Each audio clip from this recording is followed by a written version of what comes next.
जय श्री कृष्णा। राधे राधे। माघ शुक्ल पक्ष की जया एकादशी व्रत कथा। धर्मराज युधिष्ठिर बोले, हे भगवान, आपने माघ माह की कृष्ण पक्ष की शर्तिला एकादशी का अत्यंत सुंदर वर्णन किया है। अब आप कृपा कर माघ माह के शुक्ल पक्ष की एकादशी की कथा का वर्णन कीजिए। इस एकादशी का नाम और इसके व्रत की क्या विधि है तथा देवता कौन सा है। श्री कृष्ण भगवान बोले, हे राजन, माघ माह की शुक्ल पक्ष की एकादशी का नाम जया एकादशी है। इस एकादशी के व्रत से मनुष्य ब्रह्म हत्या के पाप से मुक्त हो जाते हैं और अंत में उनको स्वर्ग प्राप्त होता है। इस व्रत से मनुष्य कुयोनि अर्थात भूत प्रेत पिशाच आदि की योनि से छूट जाता है। अतः इस एकादशी के व्रत को विधि पूर्वक करना चाहिए। हे राजन, मैं एक पौराणिक कथा सुनाता हूँ।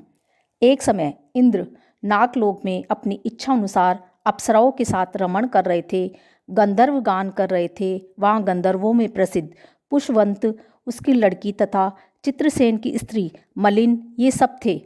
उस जगह मलिन का लड़का पुष्पवान और उसका लड़का माल्यवान भी था।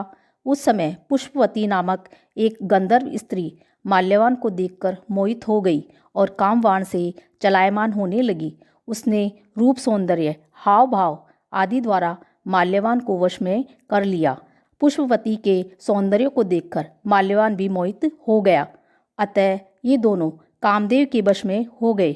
परंतु फिर भी इंद्र के बुलाने पर इन्हें नाच गाने के लिए जाना पड़ा और अप्सराओं के साथ इन्होंने गाना शुरू किया। परंतु कामदेव के प्रभाव से इनका मन न लगा और ये अशुद्ध गाना गाने लगे। इनकी भाव भृंगियों को देखकर इंद्र ने इनके प्रेम को समझ लिया और इसमें अपना अपमान समझ इन्हें श्राप दे दिया कि तुम स्त्री पुरुष के रूप में मृत्युलोक में जाकर पिशाच का रूप धारण करो और अपने कर्मों का फल भोगो। इंद्र का श्राप सुनकर ये अत्यंत दुखी हुए और हिमालय पर्वत पर पिशाच बनकर दुखपूर्वक अपना जीवन व्यतीत करने लगे। रात दिन उन्हें एक क्षण भी निंद्रा नहीं आती थी। इस स्थान पर अत्यंत सर्दी थी। एक दिन पिशाच ने अपनी स्त्री से कहा, न मालूम हमने पिछले जन्म में ऐसे कौन से पाप किए थे जिससे हमें इतनी दुखदायी यह पिशाच योनि प्राप्त हुई है। देवयोग से एक दिन माघ माह के शुक्ल पक्ष की जया नाम की एकादशी आई। इस दिन दोनों ने कुछ भी भोजन न किया और न कोई पाप कर्म ही किया। इस दिन केवल फल फूल खाकर ही दिन व्यतीत किया और महान दुख के साथ पीपल के वृक्ष के नीचे बैठ गए। वह रात्रि इन दोनों ने एक दूसरे से चिपटकर बड़ी कठिनता से व्यतीत की। सर्दी के कारण उनको रात्रि में निद्रा भी नहीं आई।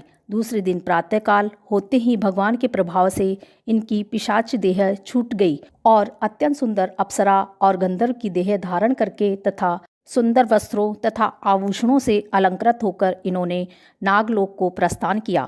आकाश में देवगण तथा गंधर्व इनकी स्तुति तथा पुष्प वर्षा करने लगे। नागलोक में जाकर इन दोनों ने देवराज इंद्र को प्रणाम किया। इंद्र को भी इन्हें अपने प्रथम रूप में देखकर महान आश्चर्य हुआ और वे इनसे पूछने लगे कि तुमने अपनी पिशाच देह से किस प्रकार छुटकारा पाया, सो सब बतलाइए। इस पर माल्यवान बोले कि हे देवेंद्र, भगवान विष्णु के प्रभाव तथा जया एकादशी के व्रत के प्रभाव से हम लोग पिशाच की देह को छोड़कर पवित्र हो गए हैं और हम अन्य लोगों के भी वंदनीय हो गए हैं, क्योंकि शिव भक्त हम लोगों के वंदना करने योग्य हैं। अतः आपको धन्य है। ऐसा जानकर इंद्र ने कहा, अब तुम पुष्पवती के साथ जाकर विहार करो। हे युधिष्ठिर, इस जया एकादशी के व्रत करने से समस्त कुयोनि छूट जाती है। जिस मनुष्य ने इस एकादशी का व्रत किया है उसने मानो सब यज्ञ तप आदि किए हैं। जो मनुष्य भक्तिपूर्वक जया एकादशी का व्रत करते हैं वे अवश्य ही 1 सहस्त्र वर्ष तक स्वर्ग में निवास करते हैं। जय श्री कृष्णा। राधे राधे।